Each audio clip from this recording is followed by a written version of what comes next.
بسم الله الرحمن الرحيم. الصلاة والسلام على أشرف الأنبياء والمرسلين سيدنا محمد وعلى آله وصحبه أجمعين. اليوم معانا طبعا ضيف عزيز على قلبنا، جاينا من الرياض.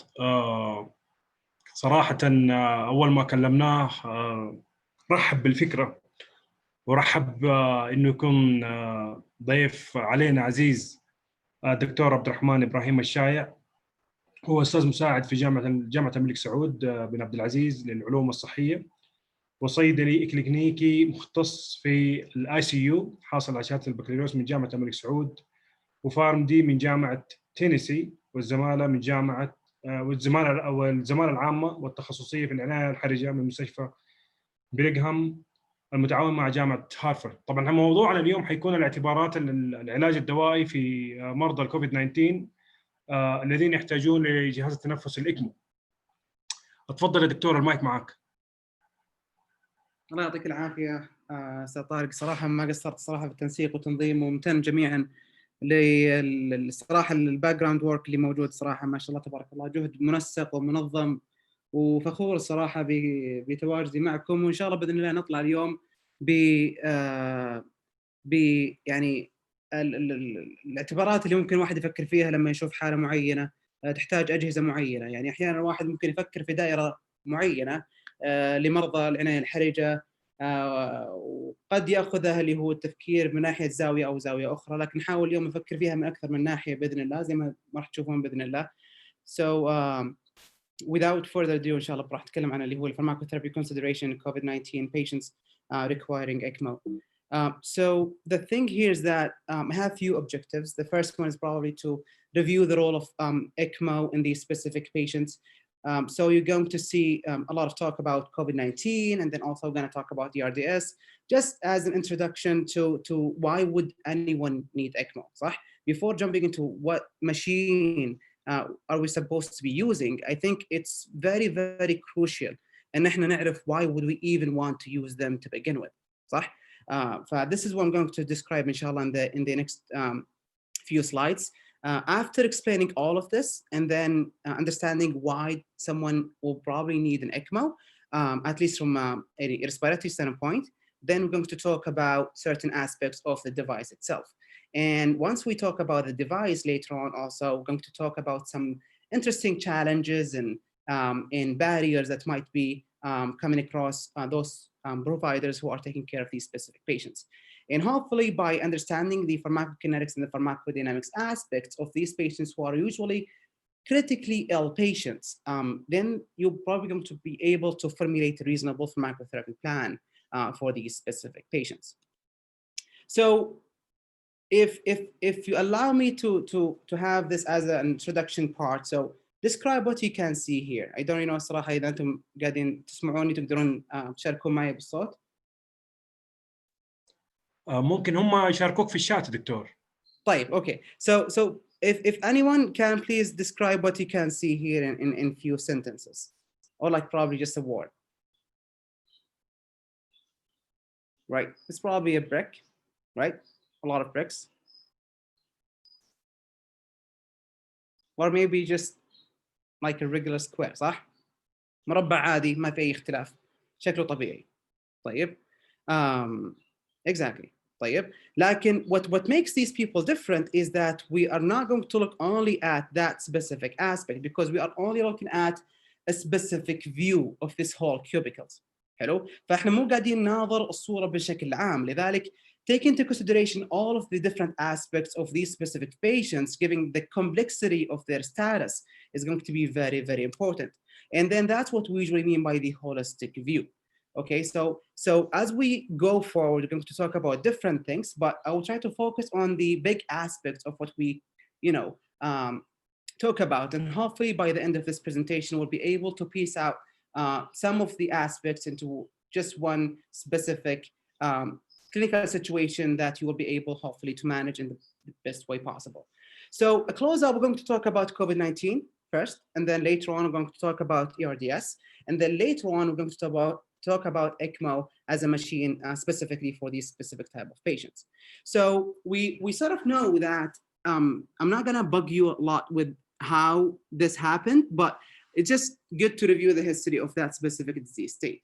The detection of that specific new virus was back in Wuhan 2019 in December, and hence that's the name of the 19. It just came from 2019. And then later on, almost 2 months after, the WHO recognized that this is probably a public health emergency, but they did not declare yet that this is a pandemic, meaning it's going to be going across different countries. So it took them almost about, let's just probably say 4 or 5 months to recognize that this is a very bad virus to be dealt with. And it's not only bad because it just took them so much time to recognize the fact, it's basically because of the infectivity rate that this specific virus happened to have. As you can see here in the upper picture, the infection rate is really, really great. It just ranges between all the way from 1.5 to 4.5. What does that mean? That means that probably every single patient who happened to have that specific virus, the infectability rate for other patients is going to be about around, just say an average of 3 other patients. And this is a very significant number just compared to the seasonal flu. So as you can see in the bottom here, the seasonal flu probably going to have a range of about 0.9 to 2.1. So it's almost 2-fold the number of the seasonal flu. So as COVID-19 is basically similar to seasonal flu, in simple answer, we should probably say no. Although there is a very higher likelihood for the similarity from a symptomatology standpoint, but I'm not going to talk about this for now, but it's not the same, right? So thinking about the time that they actually took all the way, we are almost in the mid of 2020, we're currently in July, and we still are battling with the same exact virus. We have new data every single day, and whoever works for, let's say an ICU or any other specialty that deals with COVID-19 will know that it is crazy just to think about how many articles, how many papers, or even probably preprint papers has been published over the past few days. So with that being said, I just started working on this presentation a while ago, and by June 21st, 2020, there was almost about 9 million confirmed cases of COVID-19 situation, and the crude mortality rate is about 5.3%. Again, this is the crude mortality rate, and this is not just the specific mortality rate for COVID-19 patients, but just taking the number of COVID-19 cases and then also how many of them actually died. And this is how we calculated the crude mortality, which is 5.3%. And thinking about that specific number, comparing that to the crude mortality probably of other seasonal flu, it ranges between probably 0.9 to 1.2%.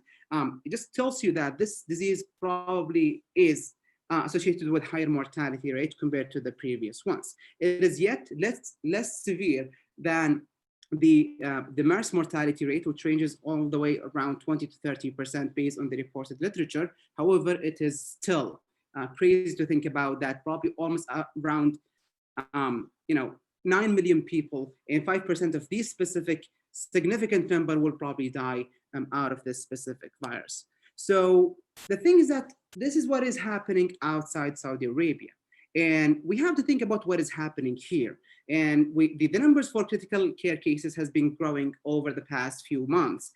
For those who are covering the ICU, they will definitely recognize that this is an incredible increase that happened without any specific, let's just say hints or probably any other things. So as you can see here, that also there is almost around 2,200 cases of critical cases in Saudi Arabia. And the Ministry of Health honestly have done a great job recognizing that there is an issue. And I think everyone was well informed using the media or maybe some other forms of communication that they were trying to deliver the message that this disease is very, very crucial. However, the thing is that, but why are we still talking about this specific disease state, right? Because it just doesn't make a lot of sense for someone who's just not dealing with that specific drug. And that is basically secondary to a disease state that we call acute respiratory distress syndrome. So in a small way to explain what does that specifically means. I like to talk about what is usually normal to know what is exactly abnormal. In a normal situation, you will just probably breathe in, صح؟ تتنفس طبيعي. And then this specific gas will go all the way through your mouth with your nose, all the way to your alveoli. You're supposed to have a well intact alveoli, as you can see here. So two things that you definitely want to make sure it's happening is definitely have to have an optimal gas exchange. So if you happen to have an alveoli that doesn't have enough capillary perfusion, then this is bad. And then also on the other part, if you happen to have a non-elastic alveoli, this is also bad. So you definitely want to make sure there is enough elasticity and there is also enough perfusion to the alveoli to make sure that this is actually a well-functioning breathing patterns. So the normal breathing patterns is composed of optimal gas exchange and good lung compliance. So in the right picture, you just see the simple picture of the pathophysiology, the physiology of the oxygenation.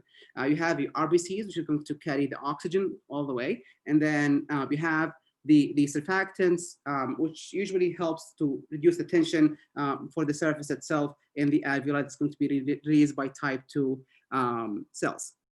So this is a classic pathophysiology picture from the New England Journal of Medicine that was published in the 2000s. And in the left side, you're going to see the normal alveoli. It looks really nice. Nothing is actually filling that specific gap, as you can see here. So the air is going to go all the way to the bottom here, and it's going to just do their normal gas exchange processes between the alveoli and then also the vasculature over here. So nothing is going to be extremely crazy.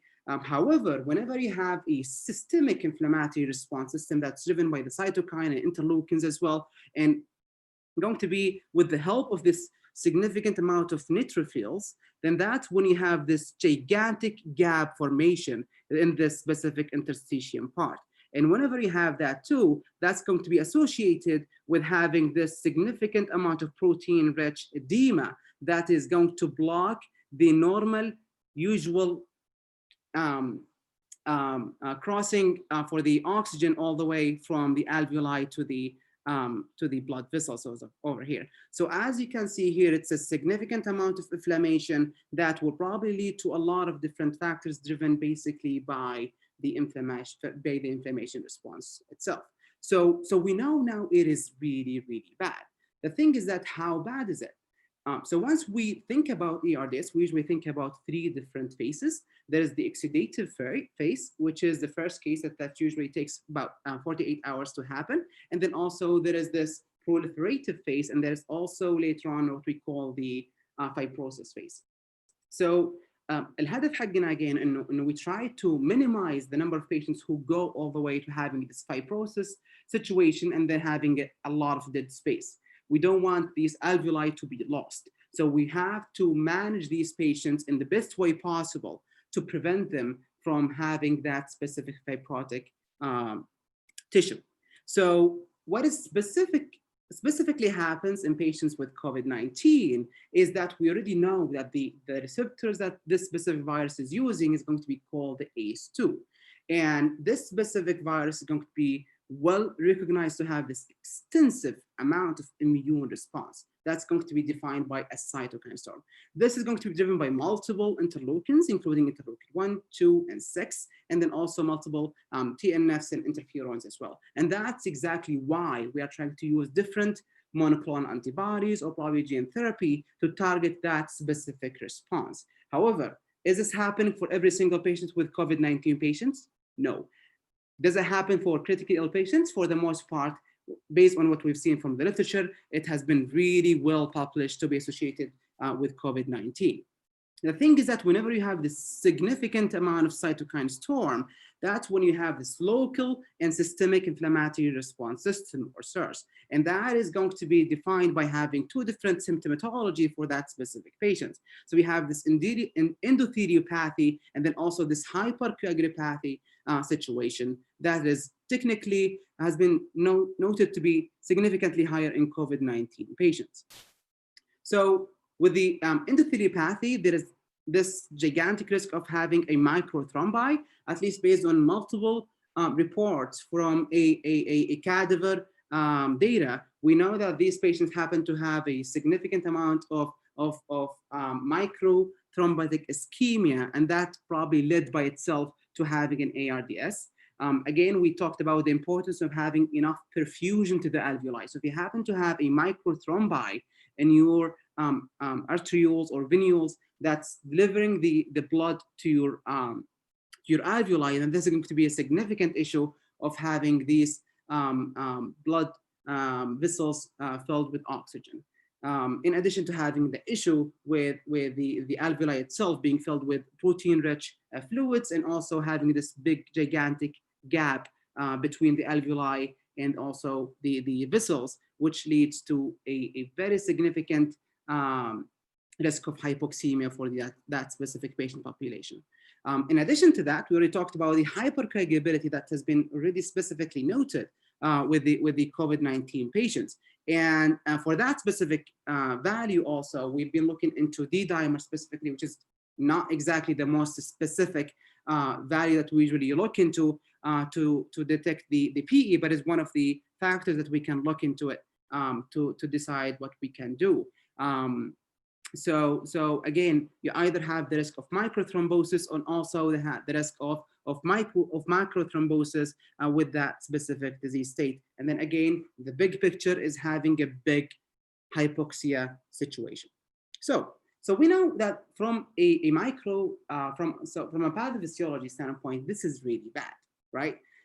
The question is now, how common is this, right? So we know if it's really, really bad, we have to recognize how bad is it and how common these things are. And based on the previous literature for ERDS that was published in the Intensive Care Medicine 2013, about 7% of patients who are admitted to the ICU happen to have an acute respiratory distress syndrome. However, there is a huge number of patients that may go unrecognized. About 50% of patients who come in with ERDS may not exactly be recognized. And for these patients specifically who come in with ARDS, they have a high mortality rate that ranges between 20% all the way to 40%. Again, this is specific for patients with acute respiratory distress syndrome. So let's not mix that specific number of 20 to 40% with the crude mortality rate of COVID-19 patients. COVID-19 patients, about 80% of them, they will probably just go normal. They wouldn't have the need to go for hospitalization. However, probably around 20% of these patients may need a hospitalization, and almost about 5 to 10% based on the different reports will probably require an ICU care. So thinking about only this small subset of ERDS-induced COVID patients, they happen to have a higher rate of mortality. And that also is consistent with the previous reports for risk of mortality with ERDS.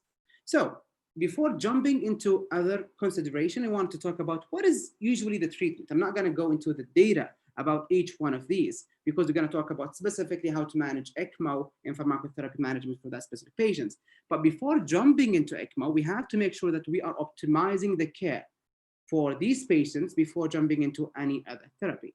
And that this is usually the norm, is just do whatever you usually do before jumping and thinking outside the box, right? So for ERDS, we usually happen to have multiple modalities. These patients will probably need a mechanical ventilation, and you just keep changing the settings for the mechanical ventilation based on their specific needs. However, the mechanical ventilation has its own harms and benefits, and I'll talk about it in a minute. However, other medications that we can deal with from a pharmacy standpoint includes the neuromuscular blockade, paralysis, going to be one thing that we have to think about, and then also the pulmonary vasodilators, and also corticosteroids, fluid management as well, and then also the data for prone positioning is going to be very, very important to think about. Although it's not exactly a pharmacotherapy management strategy in addition to mechanical ventilation, but it is very, very crucial for us to think about doing every single thing for our patients to help them out. Okay, am I going fast or? Yeah, a little bit. You have to slow down, right? Play. Sorry. So the thing is that once we exhaust every single part of this specific disease state, we know that these patients are very, very sick. And in the top of using every single thing that we know that might work, they are still not responding appropriately. Therefore, probably using Ecmo in the top of everything that we have already done for the patient might add an additional benefit.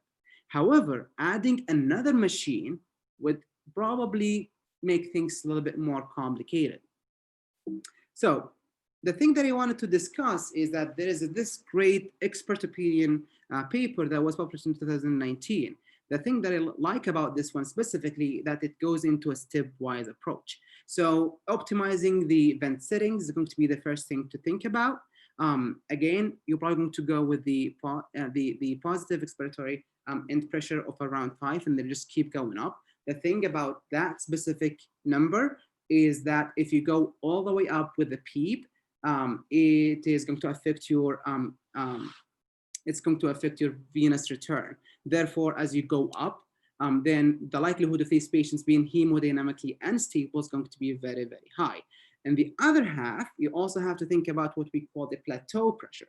And this is also going to be another thing that we have to make sure that it is going to be less than 30 centimeters per water. So the thing is that there is a lot of things that is not exactly a pharmacotherapy thing. However, we have to understand these things before jumping into the pharmacotherapy aspects of that specific treatment for acute respiratory distress syndrome.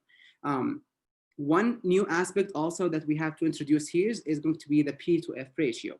So we have the arterial pressure of oxygen, and then also we have something what we call it the FiO2, or the fraction of inhaled oxygen.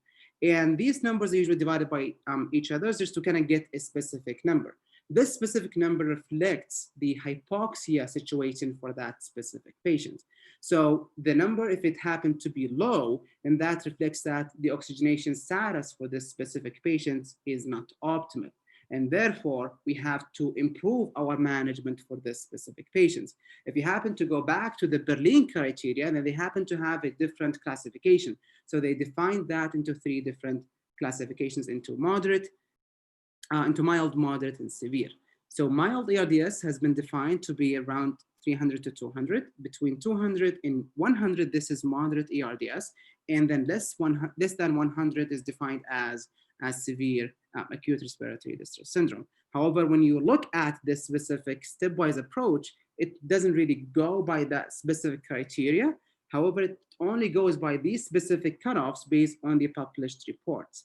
So the P to F ratio of less than 150 is based on the data that we have known from the Accuracies trial. That's why we have set this specific number to be the cutoff of these specific interventions. So patients with mild to moderate acute respiratory distress syndrome might be a candidate for what we call a neuromuscular blockade. And then also, if they still are not responding to an optimal sedation and pain management, and then also we added our management strategies for the neuromuscular blockers, in addition to other inhaled vasodilators as well, then these patients may have received every single thing that we usually think about, and they are not exactly responding appropriately. Then that's when we think about probably using an extra machine to help with the oxygenation status. So how are we doing so far? Is it better now? From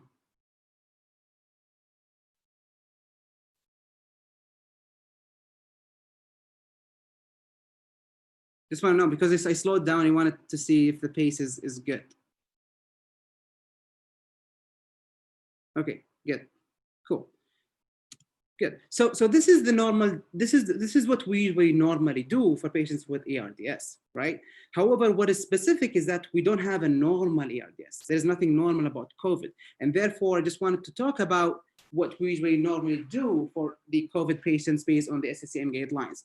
Just before jumping into that, I just wanted to talk about why we have to use different machines other than the machines we usually do. So mechanical ventilation is good, right? It helps with the oxygenation, it improves gas exchange, it corrects the hypoxemia.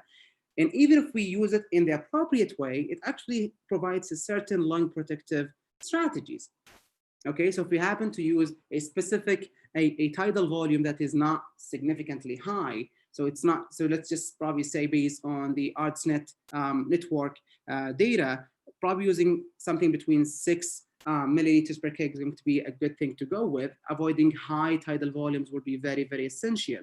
And why is that the case? Because giving a huge amount of tidal volume would probably induce what we call a ventilator-induced lung injury, or VILI. In addition to that, again, probably providing a very huge amount of PEEP will also cause what we call an alveolar overdistension, and therefore inducing the significant inflammation that is driven by the mechanical ventilation itself, in addition to the disease state that is already inflamed by its own. So thinking about all of this together, then that's when we think that we probably need another strategy that help with our oxygenation and still is not going to be as, as harmful as other specific things. However, subhanallah, yani our creation as human beings is always flawed. We cannot make anything perfect. And that's when we're gonna talk about the other issues that might be associated with the new machine. However, before jumping into that one, just wanted to emphasize into certain points that we might help with as a critical care pharmacist or whoever is taking care of these patients, looking at specific variables. So again, I'm going to talk about the pharmacotherapy aspect of this specific guidelines that was published back into March. So again, based on the data that we have so far, that these patients are very, very critical in terms of fluid baths. We know that based on the previous literature for acute respiratory distress syndrome. We've already talked about the pathophysiology, and we know that the interstitium is already filled with a lot of different fluids. And adding more fluids to that specific patient may even tip them towards having a pulmonary edema, and therefore having an exacerbated hypoxia situation as well. Therefore, using a conservative fluid strategy is probably preferred over using a liberal fluid strategy. And that's basically based on the data that we have from the FACT trial and the FACT-LIGHT trial based on the previous data for ARDS. Additionally, we also have to think about what we also might use. Again, we already talked about the role of neuromuscular blockade, and the data from the SSAM guidelines here suggested that probably using an IV push or probably small boluses of the neuromuscular blockade might be helpful if the patient happened to have a moderate to severe ARDS. However, if the patient is still not synchronized with the vent, despite the optimal sedation management, in addition also to this specific boluses of the neuromuscular blockade, then that's when we go ahead and use this continuous neuromuscular blockade over the 48 hours period. And that's probably driven from the previous data for the Ecmo trial. However, the thing that I want to point out here is that based on the weak data that we have so far, actually the guidelines recommend against using the inhaled nitric oxide, unless you happen to have a study that was published regarding that specific intervention. And last but not the least is technically the thing that I wanted to talk to you about today is that after exhausting every single thing that we wanted to do for these specific patients, then that's when we think about using Ecmo for refractory hypoxemia, because it's not only recommended for anyone, it's recommended only for refractory hypoxemia despite an optimal management of ventilation and also use of rescue therapies as well, in addition to proning. So with that being said, I just wanted to jump into the other aspect. So we sort of know that these patients are really, really sick, right? So they are not our normal just patient, right? They are not just running around and just saying we are sick. And I understand the fact that some people will probably just say that using certain drugs in certain situations is safe. However, in critically ill patients, they have different variables compared to any other situation. So I just wanted to bring the idea of the discussion for the safety of hydroxychloroquine. I know it's just an ongoing thing about hydroxychloroquine, about the benefit or the doubt of its role in patients with COVID-19. But those who say that hydroxychloroquine is a safe drug, they actually base their recommendation based on these patients with systemic lupus erythematosus or some other indications for hydroxychloroquine. However, these patients, despite their inflammatory response, they are not that severe to require an intensive care unit stay, right? So just by establishing this fact, we have to make sure that these patients are not normal. So whenever you add a new medication to a patient that has different variables, then this is going to add to your cubicles, and this is going to add to your holistic view. So these patients are different. And based on the published literature that I can actually see based on Asfayan and colleagues for the Saudi characteristics of other comorbidities, we can actually see that the reported data for our Saudi population is technically less as compared to the US data from New York specifically based on the JAMA paper. So we have less diabetes with these patients, we have less hypertension numbers, we also have less asthma and less chronic lung disease, including COPD situation. So every single thing is almost higher with the American population as compared to the Saudi population. And this might also add to why we see, alhamdulillah, any lower risk of mortality in our patients as compared to other patients. However, take into your account that the numbers here are probably not exactly representative because only 20% of these patients reported their comorbidities. So we have an issue with the documentation processes itself. So maybe the numbers are higher, but we don't really exactly know. So just back to the critical illness and how is this going to affect our pharmacotherapy management? We already said that this significant inflammatory response system is really bad. The thing is that how bad is it? And how is it going to affect my pharmacotherapy management? So talking about the PK for these patients who come in with critical illness, they definitely have a certain types of dysfunction. So they come in with respiratory failure, as we already had mentioned, and they happen to have a multiple aspects of failure all around the ADME aspects. So they have a high risk of less absorption, as we can say, because once you have the significant inflammatory response system, there is a blood shunting all the way from the gut to the most vital organs, right? So it will go all the way from that specific organ to something that is probably even more important. And also you have a high risk of distribution, because once you have this big, giant inflammation response, then you have probably a higher risk of having leaky vessels, and therefore you have a higher volume of distribution for these specific drugs.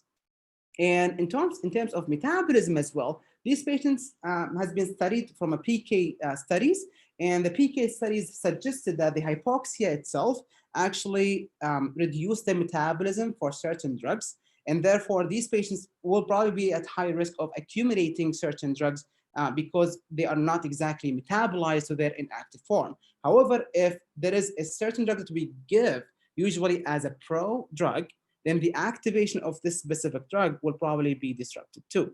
So just keep that into your mind as well once you're dealing with an ICU patient with all of these different changes in their PK, PD. Additionally, a lot of patients will probably also go into having an AKI. So the incidence for AKI in ICU patients is going to be vary significantly, but however, in patients with COVID-19, it ranges between 20 to 40%. So again, we know that these patients are not normal. Therefore, the dosing that we are using for these specific patients may not be the most optimal dosing. We know there is different variation. There is a great paper that was published by P and colleagues that was talking about how can we look into these patients from an extracellular fluid standpoint, and also the difference in their renal clear excretion part as well. So as you can see here, there are multiple reasons for these patients to come to the ICU. And if you're looking into the extracellular fluids, then there are multiple reasons of them to have in ascites, for example, fluid therapy, hypoalbuminemia, and also multiple other things that might happen for critical illness overall. And this requires our intervention as pharmacists or as providers to do something about it and not just wait and see, right? And the other half, from an excretion standpoint, you either have an augmented renal clearance, that this is going to be mostly with a trauma situation or probably patients with stroke. They might have an augmented clearance And then on the other hand, you might also happen to have these patients who come in with AKI as well. And you cannot just pick and choose what sort of comorbidities these patients come in, because they come in with stroke and an AKI as well. So the picture is going to be a little bit even more muddy. So the thing is that what does that exactly mean? So this is a great paper that just kind of describes that how certain drugs such as midazolam requires a certain CYP450 activities to be having this specific metabolite, that's 1-hydroxymidazolam. As you can see here, the hypoxemia situation that was induced by sepsis actually led to the accumulation of midazolam itself. However, you cannot just think about this specific accumulation in its own. You also have to think about this significant inflammatory response that might also lead to a further increase in the volume distribution. So therefore, midazolam has the tendency to go all the way to the tertiary spacing. And therefore, as you go up in the doses, you're probably going to increase the risk for these patients to have a rebound effect of that specific drug. Thinking about the COVID medication on its own, there is a recent PK study that was published in July the 8th that looked into lopinavir and also hydroxychloroquine, and if there is any correlation between these two different drugs and also the inflammatory response. So they basically look into these specific patients, and then also they categorize them based on the age as well, stratify them by the age. So as you can see here, looking at the left photo, we can actually recognize that the lopinavir concentration was higher in COVID-19 patients who happen to have a high inflammatory response, right? So as you go up in the inflammatory response, you happen to have a more suppressed CYP450 system, and therefore a higher concentration of lopinavir, right? However, this was not actually correlated exactly with the hydroxychloroquine data. Whether this patient happened to have a high inflammatory response system or low inflammatory response system, they happen to have a very similar concentration of that specific drug. So that doesn't mean exactly that this is exactly what we need, but just keep in your mind that these patients are not exactly normal. And this is the point that I wanted to make out of this specific slide. So sort of now we know that these patients are very, very sick, right? We already established that ARDS is bad. We already established that this patient doesn't come on only with one specific disease state. They come in with multiple disease states that even adds to the complexity of taking care of these patients. However, we're talking only about the compartment of having a patient, right? Just think about having a whole another compartment that the blood is actually going to go through, which is basically the machine. So again, back to this holistic view, we also add more and more factors and challenges to this specific case. So Ecmo is basically a machine that is usually used to replace the functionality that we might have for either the heart or the lungs or both of them based on the type of Ecmo that you're going to use. So people who usually need Ecmo are usually very, very sick. And they are usually in some sort of an ICU care taken care of by a specialist who has been well-trained in taking care of these specific patients. So we have different types of Ecmo. We have a VV Ecmo, which is the venous Ecmo. And then also we have the veno-arterial Ecmo. The differences between these two is basically based on the indication for when it's supposed to be used. So for certain situations like ARDS, we have a respiratory failure, and therefore providing enough respiratory support will be our goal. So therefore, using a VV Ecmo will be our go-to. However, in other situations, VA Ecmo might be indicated. It's basically for the cardiopulmonary support in certain situations. So the thing is that this machine takes the blood. You have different axes. Normally, it's going to be a femoral artery type of cannulation. However, with VV Ecmo, you happen to have the privilege of having the axis from different side, which is basically the jugular, as well, using specific type that we call it the Avalon type. So think about this for a minute. Think about that this blood has to go through all of these tubes, and then also going to go through this pump, and then also probably a heater or a cooler just to make sure that the blood is going to be served in to the body again with a certain temperature. In addition to that, you also have to go through an oxygenator. So you happen to have a membrane out there, and then also going to go through this gas in, gas out type of exchange, and then going back all the way to the body. So having that all in your mind, we think about when would you want to use ECMO, right? So we don't want to use this machine for everyone. We basically want to use it for someone who probably have a disease state that is potentially reversible. So what does that mean is that if the patient happened to have a very, very, very bad ERDS with a very bad prognosis, using ECMO is probably not going to be the best strategy. I know this might sound a little bit like inhumane, but it's basically that we are trying to utilize our mechanical support systems to those who need it the most. So this is how it usually works. However, it always applied based on the discretion of the managing physician or the cardiosurgeon if you happen to have a cardiac failure that requires ECMO. So for respiratory failure, it might be induced cases with ARDS will probably require a VV ECMO and therefore this respiratory failure. And other patients, which is totally different than the patients that we usually think about, are patients with other disease state that's usually chronic that will probably require a lung transplantation. So these patients may also need ECMO for their own different reasons. The cardiac failure also going to be another thing that might be indicated by different reasons, but just a few examples like cardiac arrest and cardiac bypass. The thing that I wanted to point out is that there is a guideline that was published by the ELSO, which is the organization that is responsible for publishing certain guidelines regarding ECMO. And it was most recently updated in 2017. So they said that patients with hypoxic respiratory failure due to any causes, VV ECMO should be considered. So it's a very soft language, as you can see here, if the mortality rate is around 50%.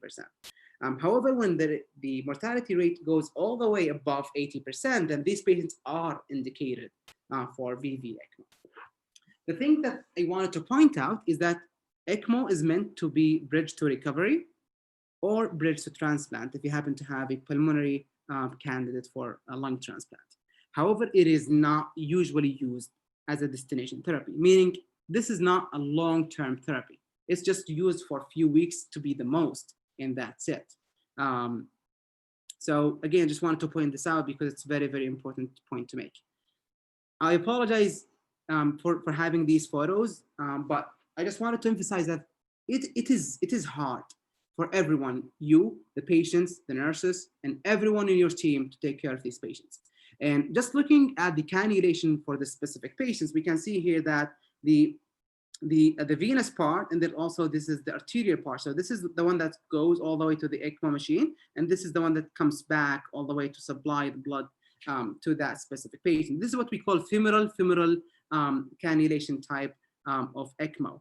And as you can see here, the issue is that these patients also will probably have a high risk of infections, just giving that specific site, and also the mobility, which we know in ICU is going to be very, very minimal, because basically the access for these patients from femoral is not going to be very easy for these patients just to basically move. However, when we're trying to use a different double lumen cannula through the jugular part using the Avalon, this is when we certainly think about probably moving and mobilizing patients who happen to have an ARDS. So again, this is just how it usually works. I just explained that previously, but for those who just probably want to visualize the point here, here's the VV ECMO, and here's the VA ECMO. The things that I wanted to consider for you guys is before jumping into giving anything, we have to think about the route, right? And that's why I talked about the access over here. And then also, we cannot just go ahead and hook the patient to that specific tube without priming the tube itself. There are different practices of how would you prime the tube. Certain institutions will just probably use a normal saline, and some other will probably just go ahead and use certain other fluids like albumin, and others will probably go ahead and use whole blood. And the priming aspect is going to be very, very important. And just thinking about that, if you're priming with a normal saline or even albumin or probably even a whole blood, which is probably going to increase your chances of having a inflammatory response if you happen to have the wrong type of blood type, or probably any other transfusion reactions type of disease state, it is not that easy to just go ahead and prime with whole blood because it's very expensive and it's very complicated. Some institutions go ahead and use albumin, but also think about the addition albumin that you have to account for as pharmacists for that drug that binds to that specific protein. In addition, the tube type is going to be very, very important. The PVC tubes have been well published to be associated with high risk of drug sequestration with that specific tube type. The length also of these specific tubes is going to be very, very important. We know that, given the COVID situation, we try to use prolonged tubes just to avoid having the nurse to go back and forth into that specific room, and probably adjust everything from the outside if it's even possible. And also our very gracious colleagues in the RT would hopefully try to manage the situation in the best way possible. However, thinking about the length of that specific tube, then also we have increased chances of drug sequestration, and then also higher volume distribution for that specific patient population. So giving drugs either through the Ecmo or through the IV is going to be a very important point for you to ask the nurse. So which one did you use it through? Did you use it through the machine, or did you use it through the intravenous route? So again, it's a machine, so it's not optimal. There is a lot of things that they wanted to kind of point out here. So we have something that we call a sweep gas and oxygenator. So what if this doesn't really work? Then you have the risk of this air embolism, or probably having to have a too high flow, or probably have a very low flow. Then there is also a huge risk of probably having a hypoxia situation. So the thing also, what if this oxygenator doesn't really work? What if it's not connected to the oxygen tank? This might be also a mechanical issue. And then also other issues that we have to think about is the heater and also the cooler, because as you go up in the heat, then we sort of know that there is risk of also probably increasing chances of bleeding and hemolysis as well. And then also the clotting that might be also induced for these specific patients. In addition to that, you also happen to have a pump. And this specific pump also have a significant shear force. So if you happen to have a high shear force, then there's also a chance of hemolysis, and then also pump leak, and then also sensor malfunctions. And then why do we have this hand crank? Is basically because if this machine happened to go south for any reason, we have to use our hands to keep this machine working. So we have to just crank it up and just make sure that this patient is getting whatever they need outside of this machine. However, also think about what if also this emergency hand crank didn't really work. So this is also an additional thing that we have to think about for these specific patients. One other thing is that the pre-membrane pressure and also the post-membrane pressure. So we said that the oxygenator is going to be a very important thing to think about, because the whole point of using this specific machine is basically to oxygenate the blood. So if you happen to have a clogged oxygenation membrane, then therefore your benefit out of using this specific membrane is going to be lost. So, and that's going to be measured by the pressure in that specific value, in the transmembrane gradient for that specific machine. So if anything happened to be more than 150, then consider circuit changes. And circuit changes is not an easy thing, I promise you. I've been in multiple situations that patients required that specific circuit changes, and it takes a whole team to do this. It is not absolutely that easy. Just go ahead and change the circuit every once in a while. And just by saying that, we just wanted to kind of reiterate the fact that anything that happens to be in that specific filter will resemble what is usually abnormal in either the blood flow or the other factors that we've already talked about. So blood outside the body, meaning there is an increased risk of clot formation. So what does that exactly mean? Is basically there is a higher chance of having a clot either in the oxygenator itself, or probably having a white clot that's usually driven by having a fibrin points. So a few Ecmo tips that I just wanted to provide here is that it is probably better when it's used early on. It's probably within the first 1 to 2 days. It's whenever the patient happened to come in with significant ARDS, and that's it's not responding to any of your therapies. And you can see that the P to F ratio is probably not going to be, responding to any of your therapy. Just go ahead and use Ecmo whenever it's possible. And then Vivo Ecmo, the thing about it is that it's not very excellent at oxygenation per se. It's probably more efficient at removing the carbon dioxide part, that it's just going ahead and delivering the oxygen part. So using that in conjunction with the mechanical ventilation will be the best way to manage these patients. The thing that I just wanted also to kind of point out here is that looking at the pump flow will also be very, very essential, because as you go up in the pump flow, then the likelihood of you going ahead with increasing the arterial oxygenation is going to be significantly high. And based on the data that we have from 2003, probably using a pump flow that's equal to 66% of patients' cardiac output will be sufficient to provide enough oxygenation. Again, back to the fluids management for these patients, it is going to be extremely, extremely crucial to have a conservative fluid management for patients with ARDS.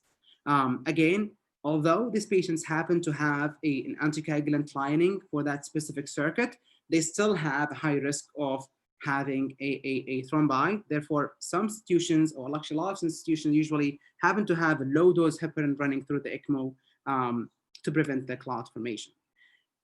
One thing that I wanted to think about is that one machine might be indicated. However, we know that these patients, specifically with COVID-19, are not exactly that benign, right? So they also happen to have a higher risk of having an AKI. So about 20 to 40% of these patients will probably go into an AKI, and they might also require another machine in addition to the Ecmo circuit itself. So continuous renal replacement therapy might also be indicated for these specific patients. So just thinking about this specific fact, in addition to all the previous things that we've talked about as far as factor, just tells you how complicated these patients are. So as a pharmacist, you have to think about also what additional adjustments that you have to think about in terms of dialysis. What is the mode of dialysis? What is the rate of dialysis? Is there any residual kidney functions that you have to look into and consider before jumping into either increasing or reducing your drug therapy? And that's when I'm going to go ahead and talk about the drug-related factors. And this is the last point that I just wanted to kind of point out here. So again, back to the PK changes that you might have with patients in critical illness, so which has been already well, hopefully well explained in the previous slides. Another thing that we have to think about is the hemodilution or fluid shifts. So we talked about the priming aspect, so probably using albumin or probably normal saline. And this is by itself will probably increase your volume of distribution of that specific drug. And then also the likelihood of having drug sequestration based on an increased also amount of volume distribution based on the source as well will be additional thing that you have to consider. We talked about the risk of AKI, and therefore hence this organ dysfunction part, which is going to reduce the clearance of that specific drug. So paying a close attention to these specific patients will be very, very essential. And as pharmacists, we usually classify things based on their physicochemical properties. And we have hydrophilic drugs and lipophilic drugs. So I know that we've already talked about PK already, so much, but you can never talk about it, in a very extensive manner. And I didn't really mean for this presentation to be all about PK, but it's very, very important to understand before jumping into just making any certain adjustments, specifically with the lack of having a great evidence to support, how to manage these patients properly. So we have to use our skills as pharmacists to adjust these medications based on their physicochemical properties. So the thing that I wanted to point out here is the log P. What is the log P means is basically the partition coefficient for these specific medications, which means that these patients or these medications are supposed to be usually measured based on the octanol to water dissolution part. And once we see that, that's when we have higher log P and higher partition coefficient, and these drugs are classified to be a higher lipophilic drugs, and therefore higher volume distribution for these specific medications. And whenever they have low partition coefficient, they happen to have a low volume distribution. So with these specific patients, we have to think about what is the physicochemical properties of the drug itself. So if we happen to have a hydrophilic drug, then the likelihood of having a high volume distribution for these specific patients is going to be certainly increased just because of the critical illness itself. However, there is no additional benefit of additional removal or additional sequestration of Ecmo with the hydrophilic drugs. However, this is not exactly the case with the lipophilic. With the lipophilic drugs, we also have an additional volume distribution and also an additional clearance risk with these specific patients. So jumping into the practicality part of pharmacotherapy management in patients with Ecmo. The anticoagulation part in Ecmo is going to be significant with these specific patients. And I'm not going to talk about this significantly because a colleague of mine tomorrow, inshallah, we're going to talk about that specific part for these specific patients. But I just wanted to touch base on the basics on Ecmo. So heparin is basically our first line go-to therapy. And it's usually used through the Ecmo. However, if your institution is using it through the intravenous part, make sure that you are paying a close attention to the route of therapy for that specific drug. Again, we're using heparin, not low molecular weight heparin like enoxaparin, for example, because these patients need a close monitoring, and we want to use something that is an IV, quick on, quick off, and it has shorter half-life. So compared to low molecular weight heparin, the unfractionated heparin is technically a better option to go to. Again, patients on Ecmo are not normal, so therefore there is no standardized dosing for how we go ahead and integrate these patients. And using probably direct thrombin inhibitors in case of HIT might be reasonable for these patients specifically. Again, it is always complicated when it comes to critical illness, because also you have patients with significant amount of risk of clotting, and then also you have this significant amount of risk of bleeding as well. Patients come in with significant inflammatory response system, therefore you have high platelets, probably high WCs, and high inflammatory response system will lead to a hyper coagulable status. In the other half, you also have patients with thrombocytopenia, also patients with acute renal failure that would also increase the risk of bleeding. So how can we pay attention to these specific patients? The data based on the ELSO guidelines actually recommends the monitoring of ACT, the activated clotting time. And I acknowledge the fact that this is not exactly feasible at all different institutions. The thing that I've been working with previously has been the ABTT and having different ranges based on the blooding clotting risk for each patient specifically. Anti-10A may play a role, but it's not exactly the go-to, just knowing the fact that this is not well-established. There's no well-established correlation between the use of anti-10A levels to measure the heparin or the unfractionated heparin functionality on its own. TEG may also provide even overall picture about the coagulation and the fibrinolysis processes, and has been suggested by different guidelines to be managed for these specific patients. And back to the D-dimer, which is the non-specific factor that might also just give you another piece to the puzzle that you might have. Again, thrombocytopenia may actually fool you. So these patients may be at high risk of having a thrombocytopenia, just given the fact that they are on ECMO, and they also happen maybe to be also on another machine, such as a continuous renal replacement therapy. So don't be fooled with just saying everyone on ECMO have HIT. Just go ahead and do the 40 scoring. And if that doesn't happen, just go ahead and do the PA4. And based on that, you just probably, if it happens to be significantly high based on the density ratio or the optic density, then that's when you kind of go ahead and have this whole another discussion for HIT diagnostic criteria just going on. Just the fact is that it's not very unusual for these patients to be thrombocytopenic. This is the take-home message from the specific slide. And then also measuring the fibrinogen is going to be very important, just to think about DIC from another aspect. Hemolysis is actually has been noticed in these patients with ECMO. And as you can see here, there is different types of clotting that has been noticed in the oxygenator itself. So there is this bad clot because it's more than 5 centimeters diameter. And whenever it's bigger than that, that's when we have to go ahead and change the circuit. However, if it's a tiny clot, then this is when we think that this is probably not, a very critical type of thrombi. So we don't have to go ahead and do the circuit exchange right away. Again, you might also have this what we call a white clot, which is driven by the fibrin as well. And this is the hemolysis part that's usually noticed in these patients who happen to have also a Foley catheter as well. So it's going to be a little bit darkish.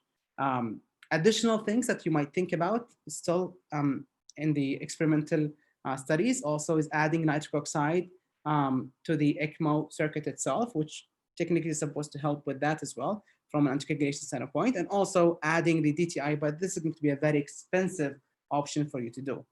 One other thing that you might also have as far as complication goes with the Ecmo is the risk of limb ischemia.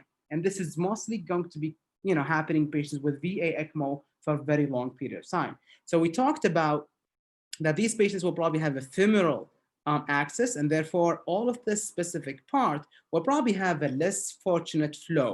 So they wouldn't have as much blood flow flowing all the way to that specific limb, and therefore the risk of limb ischemia for these patients is going to be significantly higher. Aside from the coagulation part, I wanted to talk about the sedation and pain management in Ecmo. So again, your goal, based at least on the also guidelines, is to use it to the best way possible, meaning try to optimize the use of ventilation prior to jumping to optimizing the role of Ecmo itself. So optimizing the mechanical ventilation, hopefully you happen to have a very minimal FiO2 requirements and also very low plateau pressure as well requirements for these patients. The first 24 hours is going to be very important for you as a pharmacist to think about from a sedation standpoint, because usually we want these patients to be deeply sedated. At least, targeting a RASS -4 to -5 will be your goal during the first 24 hours. However, if these patients happen to be stabilized, to be stable, and they are not requiring as much vasopressors and they are hemodynamically, under control within the next 24, I would say, to 48 hours, that's when you have to sort of kind of go and pull back on the sedation to target a RASS goal of, 0 to -1, or 0 to -2 based on what studies that you're looking into for the RASS target for that specific patient population. So targeting a moderate, a light sedation for these patients will be your go-to as well. So if you look into the third photo here, it is actually possible to mobilize patients on Ecmo. The thing is that you have to use the appropriate access, which is usually the Avalon type of VV Ecmo. However, if these patients happen to have a femoral access, the likelihood of you mobilizing the patient and reducing the risk of complications for delirium and that kind of thing is going to be extremely, extremely limited. So again, whenever you have the chance to contribute into making a decision, that's when you sort of kind of jumping into helping the team to manage these patients in the best way possible. In terms of sedation and pain management, why would anyone require analgesia and sedation? If you happen to ask yourself that specific question, so basically we're using them to reduce the oxygen consumption, hopefully facilitate the synchrony with the vent, and then also diminish the patient's stress and discomfort by optimizing their analgesia management and reducing the risk of having a patient-initiated vent asynchrony or dislodgement with the device itself. So thinking about a patient who is hooked up with a big giant tubes, having them moving all the way is going to be very, very, critical. So you don't want them to be very agitated. You have to make sure that they are appropriately sedated and not exactly over sedated whenever you have the chance to do that. So putting back on the sedation whenever the patient is stable and responding is going to be a very good thing to do as a pharmacist. Although there is a very minimal data exists in the management of these patients using certain sedatives and opioids, I want to point out that fentanyl, hydromorphone, and morphine are still could be used for these specific patients. Other sedatives such as for benzodiazepines such as midazolam, for example, propofol or dexmedetomidine could be used. Despite the controversial part of the using propofol for these specific patients, given the fact that propofol is going to be a 10% lipid emulsion. So having a lipid emulsion going through an oxygenator will have a theoretical chance of clogging the oxygenator membrane itself. So the change of sedation strategy will probably be dependent on your practice and what we usually feel comfortable with, and just monitor the patients very, very closely. The other thing is that, again, just back to that specific tubing issue, certain opioids and sedatives have actually this significant loss that is associated whenever you're using a PVC tubing or a hollow polymethyl pentane fiber membrane oxygenator. So just keep your mind that you might probably need to use a higher doses than what we usually do for sedation. I was listening to a couple of Ecmo experts the other day, and some of them, was saying that they actually used as high as 50 milligrams per hour of midazolam in these patients. And this is, for those who know, it's a very, very crazy number to be used. And I personally have seen these numbers also as well. I actually happened to have a 17-year-old kid who was admitted previously and who was put in ECMO for a very, very, very long time. And he required a humongous amount of opioids and sedation. He required actually all the way up until almost, I would say probably 90 milligrams per hour of midazolam, and he was still going hypoxic. This is really, really crazy for those who knows. So in order to talk about this drug ECMO interaction, I just want to point out this log P and protein binding thing. So as already mentioned, so the log P, as you go up, it's going to indicate that this drug is probably more lipophilic, and the protein binding is going to be the other aspect that you have to think about. So as you go up with these two numbers, then that's when your sequestration risk is going to be significantly higher. So therefore, the risk of drug sequestration and significant loss with midazolam is going to be extremely, extremely high. So you might need to go up on the dosages to get the appropriate amount of midazolam. However, be very, very diligent whenever you are trying to decannulate the patient, so you don't go back to the same exact doses that you were using while the patient was actually in ECMO. Again, you can actually see all of these different variables for different sedatives and also opioids. However, the go-to always is try to think about what usually works for the patients and manage it closely. Again, back to the propofol dilemma, as you can see here, the Myers and colleagues in 2009 published a paper that said that there is actually no difference in the arterial oxygenation or even the carbon dioxide gases also in these patients who received propofol while actually in ECMO, which means that the oxygenation was not exactly disrupted in that specific patient. And then also another paper by Holfelder and colleagues in 2017 that said that there is actually no difference in oxygenator exchange, despite having these patients spending more days in the ICU as compared to the non-propofol patients. So as a summary, always encourage these patients to target light sedation whenever it's possible, because we don't want them to go into delirium and other situations. And we know that, at least based on the previous cohort data and observation data, that deep sedation early on might be associated with high risk of mortality. So we try to encourage the team as much as possible to target the light sedation whenever it's possible. Again, lipophilic opioids or lipophilic drugs are probably going to have a high risk of sequestration. Probably using hydromorphone or Dilaudid might be a better option early on. But just think about, that you can probably just go ahead and use fentanyl. However, think that you might have a high risk of probably using more of that specific drug to reach your specific target. Propofol, again, it is technically safe based on the data that we have reviewed so far. Midazolam might need to be used in a very, very high doses. So just be vigilant of that specific factor.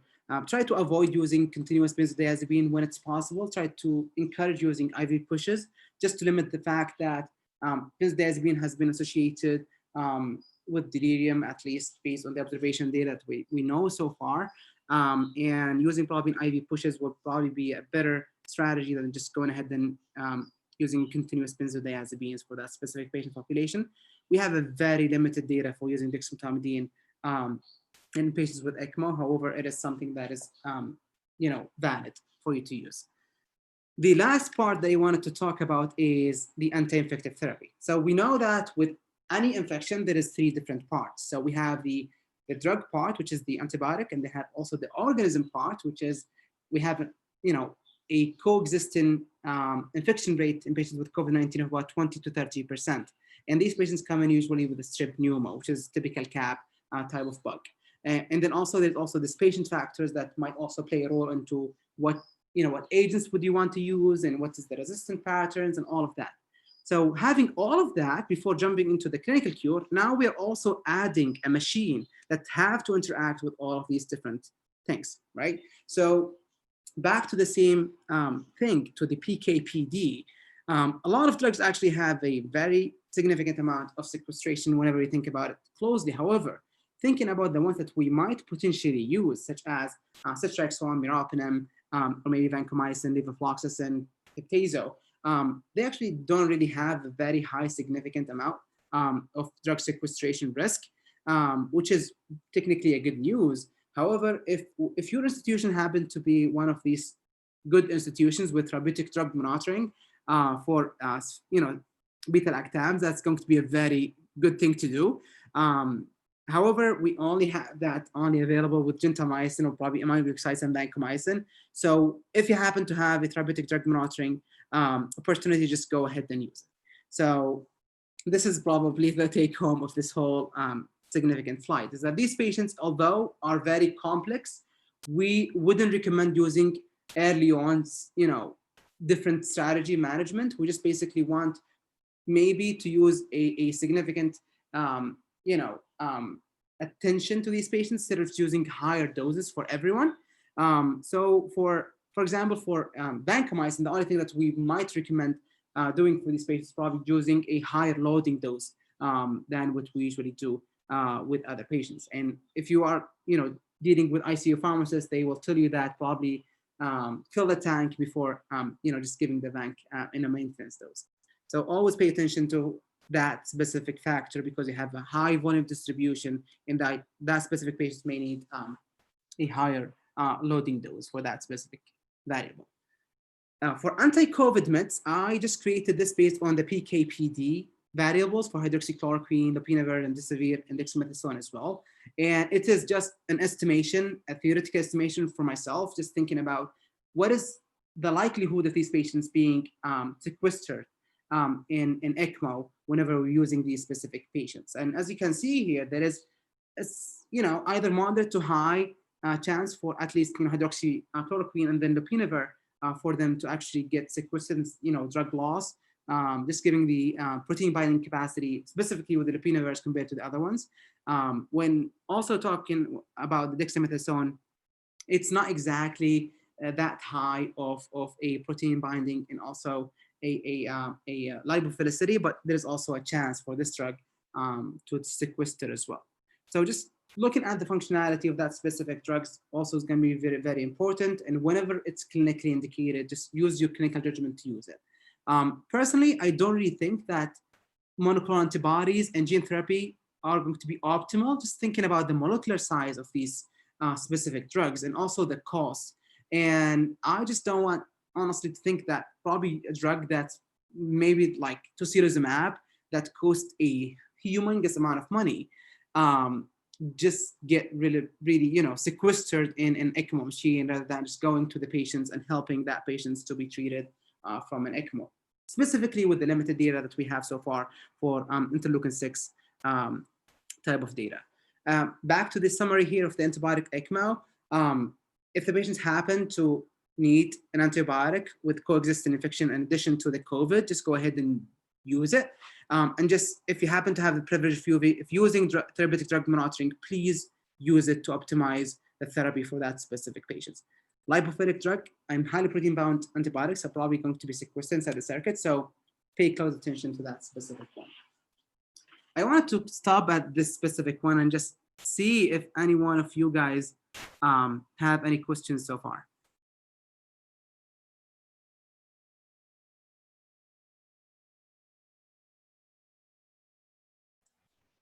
All right, thank you very much. We're gonna receive questions in the box of the question and answer. You can see up there. Please type your question in the box of Q&A. Yep, we received first question. So is propofol safe? The question based on the data we have so far is it's probably safe. But again, there is this theoretical risk of probably having this accumulation of lipids inside the oxygenator, and therefore having this, circuit exchange needs. But this is not exactly well published so far. So the data that we have so far encourages the use of propofol. But I understand the fact that some providers will probably prefer not to use it. All right. Any more questions? Please type it on the box of Q&A, question and answer, please. We can receive the questions from the chat, from the box of the chat, because there's a lot of things. It's difficult to find the questions from there. Mm-hmm. It's fine. It's fine. Yeah. Yeah. If anyone else also want to kind of move forward, because there's also about 10 more slides that is left, just to kind of see the functionality of Ecmo for viral pneumonia. I can also send them the slides, but there's also 10 more slides that we can talk about whether this specific disease state actually requires that or not. All right. We receive another question here, Doc. Yes.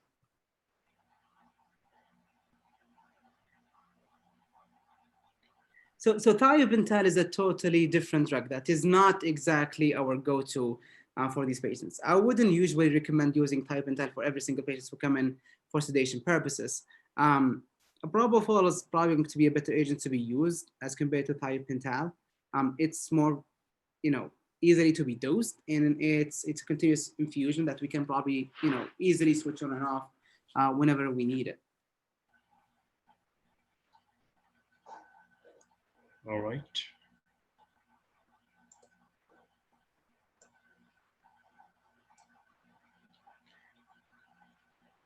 We're gonna take the bleeding and the coagulation, about the coagulation tomorrow. We're gonna have another lecture with Dr. Salma, I think. Yeah, Salma. She's gonna be with us tomorrow about the coagulation during the COVID-19. Dr. Sana? Yeah, Dr. Sana, sorry about that. Yeah, no, Sana, Salma. Salma. I forget her name. Oh, we're gonna see the next. Yeah, we're gonna see her in next slide. Yeah. Right. There's another question from Dr. Hassan, I think, in the. Please type the question in the box of the question and answer. It's better, please. Again, Dr. Hassan, I know that many data probably wouldn't, encourage using propofol, but based on the data that we have so far, it might be safe to be used.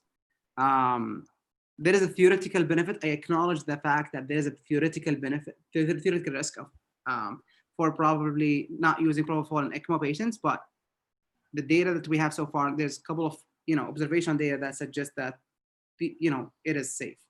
So if you're thinking about safety, I just showed you the data, and I can send you also the papers if you want to look at it. Yeah, we have another question from. You can see the question in the box of the Q&A, Doc. Yeah, I see that. Yeah. From Turkey, right. So is the anticoagulation must be done for all patients? So again, back to the idea itself. So understanding the fact that these patients tend to have a higher risk of coagulation or clotting with these patients, then these patients usually happen to have a low dose heparin running to target a very low APTTs, probably between somewhere between probably 45 to 55, or maybe even based on your different institutions for the parameters that you are using. But anticoagulation is recommended for all patients on Ecmo if they happen to have a balanced, clotting versus bleeding risk. Is there a specific consideration for bivalirudin? Yes, if the patients happen to be on, diagnosed with HET, heparin-induced thrombocytopenia, probably using bivalirudin might be good. There's another question from Ghada and Dua.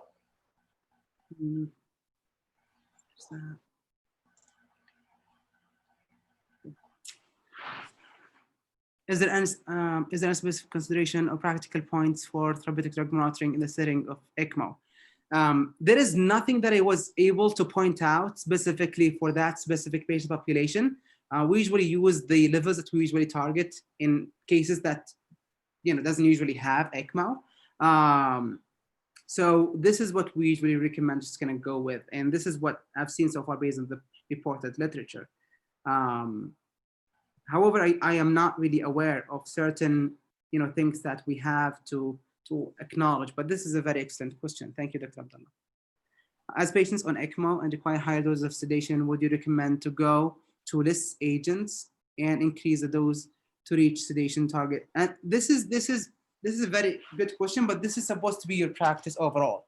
You don't have to add other agents just because you want to use another agents, although that this might be good in terms of analgesia. So using a multimodal analgesia is really good, but using different types of sedation is probably not going to be the best way to go. Using one agent and optimizing that, and whenever that specific agent is not helping with the sedation goal, then adding another one might be appropriate. So that's the thing that I just wanted to kind of point out. Yeah, tomorrow's lectures is going to be appearing in next lecture, in next slides. Okay, just follow us. I didn't really come across, sorry, I didn't really come across any data specifically for 2C or hydroxychloroquine on Ecmo, but I tried hard, honestly, to find that specific data if it's even published. But this is a very excellent point, but I didn't really find any data. I would love to see if you happen to have anything about that. All right, there's any question before we're gonna close? Any questions? Any further questions? All right, I think it's time for closing now. Thank you very much. Thank you, Dr. Abdurrahman, for informative lecture. Thank you very much. This is a certificate from our administration. Grateful, thankful for you for being here with us today in this informative lecture. Thank you very much. Thank you for all attendance. Thank you very much. About tomorrow, we have Dr. Sana. Sorry, I forgot her name. Dr. Sana, she's gonna talk about the all coagulation matters with COVID-19. All right, tomorrow, same time. I think we're gonna start from 8 to 10 tomorrow, okay? All announcement will be in our platform Twitter. Also for our colleagues from IRADA, they can find everything and all courses in IRADA platform, okay? About the attendance certificate, we're gonna account 85 attendance because lastly, Zoom give us some report, name and email and the minutes, the duration you've been with us in Zoom, and we're gonna check the attendance time you've been. After that, we're gonna terminate the less than 80%, and we're gonna send the link of certificate above of 80% of attendance. The certificate will be end of this session. We're gonna close, you're gonna find the link. Just find out in your email box and just fill the Google form and send it back in 10 seconds. You're gonna reach your certificate. If you have any question, any suggestion, please take a capture and send it to us. Our colleagues from IRADA, please go to the tickets. And if you have any problems and any questions, just type it and we're gonna answer it for you, and we're gonna find any solution for your problem. Okay, all our courses is recorded in 2 platforms, in our platform IRADA and also on YouTube. Thank you very much. Thank you, Doctor. If you have any ad, you can. Mike's yours. No, thank you so much for everyone. Thank you for the contribution. I really enjoyed, presenting this lecture. And if anyone is interested in the slides, just reach out to me through my email. Yeah. Thank you again. Thank you very much. I'll see you tomorrow, guys. Thank you very much. Thank you. Bye bye.